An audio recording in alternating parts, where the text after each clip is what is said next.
This is not to scare you, but to warn you. Please listen. Let me sums up for you. After COVID-19 pandemic came the possibility of the nuclear war. But then, when Silicon Valley Bank collapsed last week, it set off a domino effect across the banking industry. the unexpected financial collapse occurred. And the de-dollarization of our currency erupted. In the meantime, as a country, our national debt has surpassed $31 trillion or about $100,000 per citizen. And now, we are facing a debt ceiling crisis on June 1st. What happens that day if the debt limit has not been extended? It's widely agreed that financial and economic chaos Days from now, the United States dollar changes forever. That's right, in July.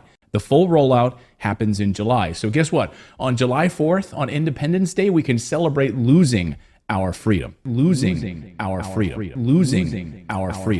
Your freedom to use cash the way you want to is going to change forever.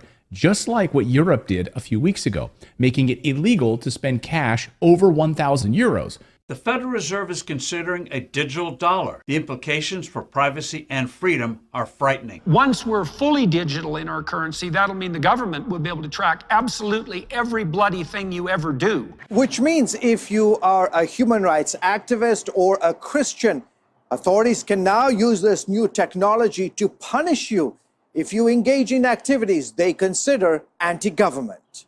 You and I will now be subject to a government that may not agree with your opinions, may not agree with your religion, may not agree with the people you hang out with, and they would absolutely restrict your access to that digital currency in an effort to control you.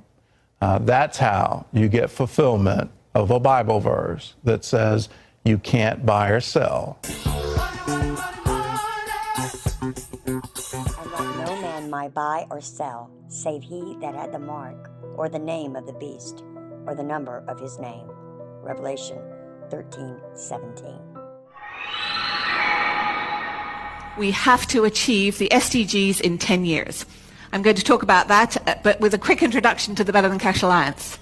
We're hosted by the United Nations, and we are an alliance of governments and companies and international organizations that are each committed, each has to commit before they join the alliance to moving away from cash to some form of digital option. We've got to solve this problem. And we have to solve it because we care about achieving the Sustainable Development Goals. Did you know that every single government in the world has committed to these? Every single government to agree to these. The government of Norway, the government of Australia, the government of Ethiopia, the government of Rwanda. And the timeline is 10 years from now. In the world today, I think, is we are on the brink of a dramatic change where we are about to abandon the traditional system of money and accounting and introduce a new one. It means digital.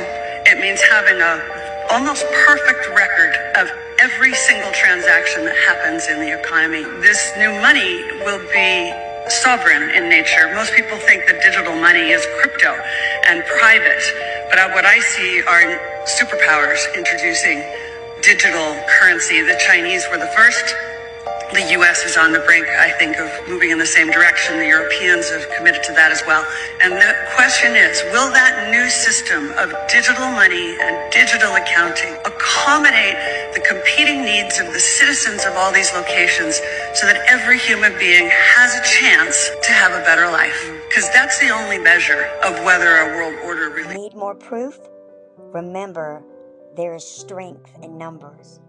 And Jesus, the Lord and King of all, is on his children's side, no matter what. Praise him.